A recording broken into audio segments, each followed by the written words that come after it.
사랑하는 우리 캠코송교회 지체 여러분, 한 주간 어떻게 지내셨습니까? 얼굴을 대면하여 보지 못하니 영상으로만 인사드릴 수 있어서 아쉽기도 합니다. 그러나 지금은 이렇게 영상이라도 인사드릴 수 있는 것만으로도 감사하기도 합니다. 오늘도 비록 영상으로 함께 예배를 드리지만 말씀 속에서 주님을 발견하고 주님께 더 가까이 나아갈 수 있는 시간이 되었으면 좋겠습니다.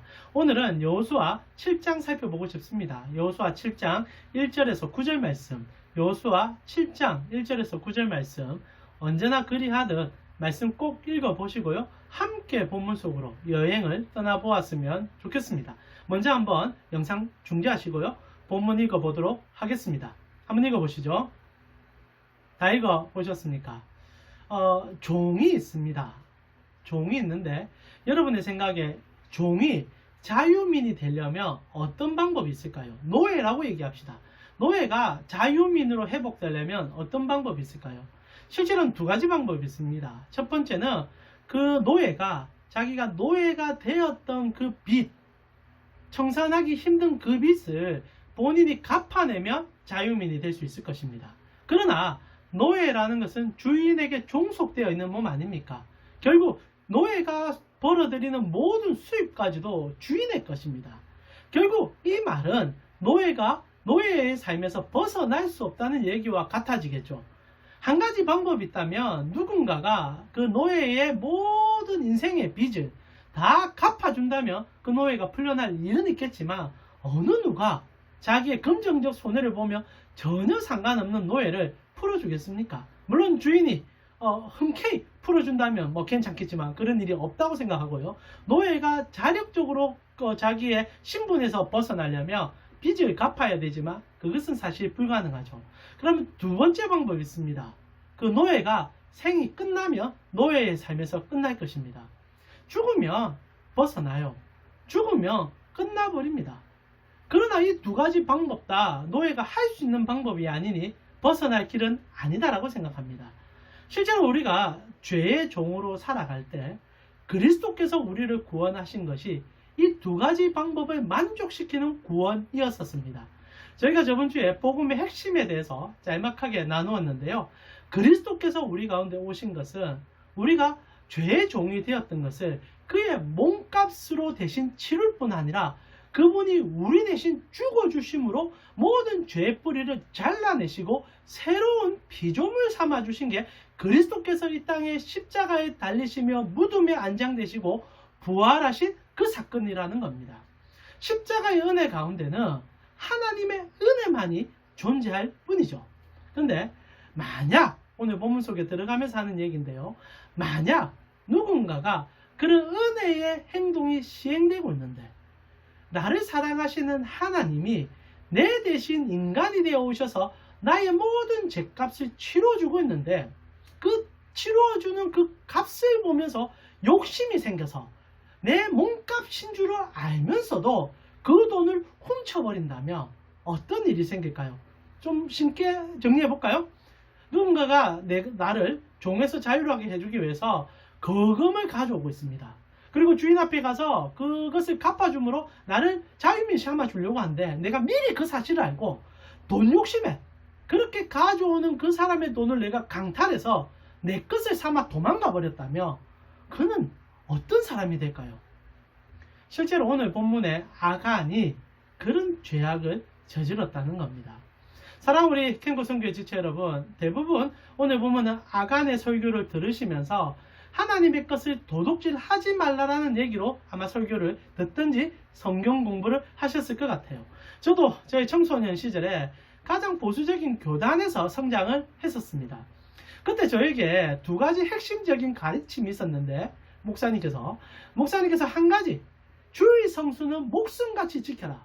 두 번째, 11조는 생명같이 지켜라. 똑같은 말이긴 하지만 단어를 바꾸어 가면서 설명하셨어요. 그래서 주일날 만약 내가 주의 성수를 제대로 하지 못하면 하나님의 징계를 받는다는 얘기도 서슴지 않은 목사님이셨습니다.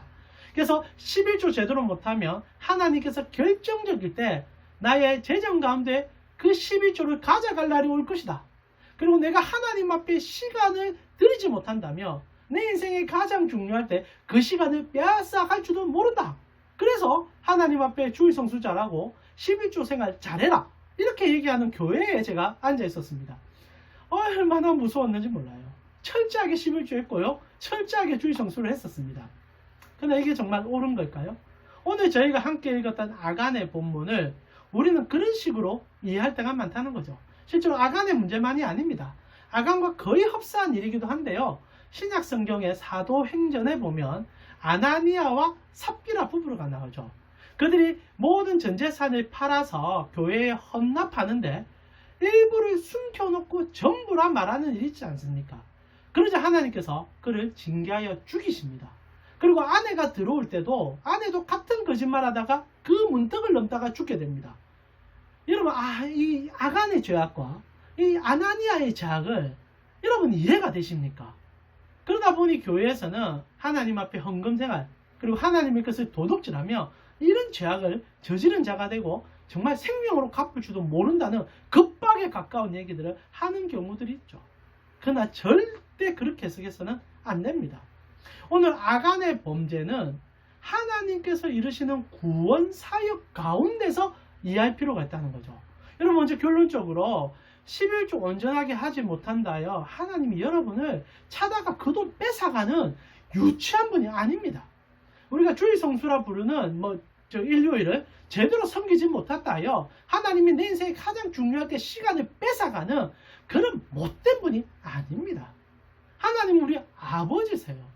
오히려 회복되어져 가고 건강한 마음 가운데 이것을 왜 해야 되는지를 이해할 때 기뻐하시는 거지, 하지 못했대서 물론 우리가 죄를 짓고 악을 저지르면 매를 드시겠지만 정해진 그런 행동 속에서 돈 때문에 시간 때문에 우리를 구타하시는 분은 아닙니다. 실제로 여러분, 오늘 우리가 함께 읽었던 본문은 아간이 물건을 훔쳐서, 물론 훔쳐서 문제가 생기지만은 단순히 욕심이 생겨서 돈 몇 푼 자기 주머니에 넣어서, 근데 그게 마침 하나님의 것이었다는 거죠. 그래서 맞아 죽었다. 그렇게 해석해서는 안 돼요. 아나니아의 사건도 동일합니다. 땅을 다 팔았는데 일부러 감춰서 그럴 바에 헌금 안 하는 게 낫죠. 그런 내용이 아니라는 겁니다. 오늘 우리가 함께 읽고 있는 이 아간의 사건은 하나님의 구원 사역 가운데 사람이 그 구원을 어떻게 더럽힐 수 있는지를 샘플로 보여주는 사건이라는 거죠. 초대교회 아나니아 삽비라 사건 이에 그런 문제로 죽은 사람 아무도 없습니다. 오늘 이 아간도 이때 이 사건 이후로 이렇게 죽는 사람 없어요. 하나님께서 하나님 나라의 회복과 복음의 가장 깊은 은혜를 보여주는 가운데 그 복음의 은혜를 오히려 나의 육신의 욕심의 돌파구로, 그것은 나의 사리사욕의 개념으로 접근하는 자들에 대하여 하나님의 엄중한 그의 나라의 가치를 보여주는 사건이라는 거죠. 여러분, 아나니아가 잘못한 것은, 그리고 아간이 잘못한 것은 돈 몇 푼 주머니에 넣은 게 아니에요. 그리스도께서 십자가에 나를 위하여 피 흘려 죽어주시는데 그 피 받아서 팔아먹겠다라고 생각하는 자들을 향한 엄중한 경고라는 겁니다. 오히려 이렇게 해석한다면 교회가 11조 안 바친다고 저주받는다는 얘기를 해서는 안 돼요. 오히려 예수의 피를 받아서 그 피로 돈 바꾸는 행위와 같아 이 말입니다. 그런 천인농공으로 할 짓을 우리가 해서 되겠습니까? 아니라는 거예요. 하나님이 헌금 제대로 못했다고 와서 두들기 팬다고요? 왜 하나님을 그렇게 유치하게 만드는지 모르겠습니다. 오늘 이 아간의 죄악은 여러분 헌금 문제가 아니에요. 복음은 공짜임을 보여주는 사건입니다. 복음은 은혜임을 가르쳐주는 사건이라는 거예요. 하나님께서 모든 것을 다하여 그 백성을 사고 계신 사건이라는 거죠. 근데 거기에 내가 더 몇 푼 더 얻어보려고, 내가 내 생활 속에서 무언가를 더 누려보려고 십자가의 피에 손을 댄단 말입니까? 어떻게 그런 일을 우리가 할 수 있습니까? 하나님이 인간이 되어 우리같이 사시다가 우리 대신 죽어주는 자리에 그 돈 몇 푼 얻으려고. 그러나 실제로 십자가의 상황에서 그런 일이 있었지 않습니까? 그리스도의 옷을 가지고 제비 뽑기라고 주님의 그 죽으심을 바라보면서 희낙낙거리고, 그런 일들이 불신자들 가운데 일어나는 것이 아니라 주님의 몸된 교회 가운데 일어남을 우리가 보게 된다는 사실이죠. 아나니아도 동일한 겁니다. 돈을 몇 번 숨겼다고 그럼 헌금 안 하는 게 오히려 더 안전하죠. 집을 왜 팝니까? 그래 안 하는 게 더 좋은 거죠. 그게 아니라 하나님의 복음의 가치는 전적인 은혜요. 무엇과도 바꿀 수 없는 귀한 하나님의 은혜인데 거기에 사람이 욕심을 추가시킨단 말입니다. 내 것을 찾고 있단 말입니다. 그때 하나님께서는 엄히 징계하신다 이 얘기죠. 사랑하는 우리 캔고 선교의 지체 여러분, 오늘 이 아간의 범죄는 우리가 헌금 생활과 그리고 우리가 소위 말하는 하나님 앞에 율법을 지키지 않은 행위의 문제가 아니라 복음의 그 깊은 하나님의 전적인 은혜의 그 핵심을 더더욱 강조시켜주는 사건이라는 사실, 그걸 꼭 기억해 주셨으면 좋겠습니다. 다시 한번 강조드립니다. 헌금 생활 열심히 하시면 좋겠습니다. 여러분이 받는 모든 것이 하나님이 주신 은혜임을 깨달아 이웃을 돕는데도 그리고 주님의 몸된 교회를 섬기는데도 여러분이 할 수만 있다면 최선을 다하시면 좋겠습니다.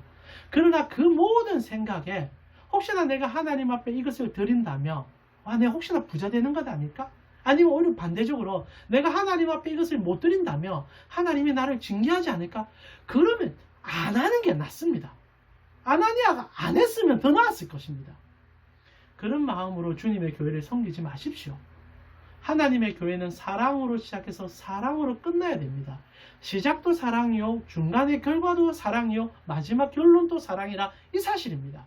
거기에 우리의 탐심이 들어가고 욕심이 들어간다면 주님의 십자가의 연의를 더럽히는 행위가 된다 이 말입니다. 사랑하는 우리 캔고 선교의 지체 여러분, 여러분은 그리스도를 사랑하시리라 생각합니다. 그러면 여러분의 삶도 사랑으로 살아가십시오. 원인과 결과를 따져가며 내가 이만큼 했으니 이만큼 됐으니 이런 것들을 받아야 된다는 것은 십자가에서는 없습니다. 왜? 하나님은 우리가 죄인 되었을 때 그의 전부를 주셨으니까요. 그 은혜로 오늘 본문을 이해하시며 하나님 나라의 가치가 오직 사랑으로 나를 녹여 사랑할 수밖에 없는 사랑으로 이끌어가며 기억할 때 여러분은 건강한 신앙생활로 발돋움할 수 있음을 확신합니다. 이번 한 주 주님과 사랑의 시간이 더 깊어져 가시고 사랑하기 때문에 그 일들을 해갈 수 있는 여러분 되기를 축원합니다. 다음 주도 여호수아 말씀 속에서 복음의 핵심을 우리 붙잡아 보았으면 좋겠습니다. 한 주간 승리하십시오.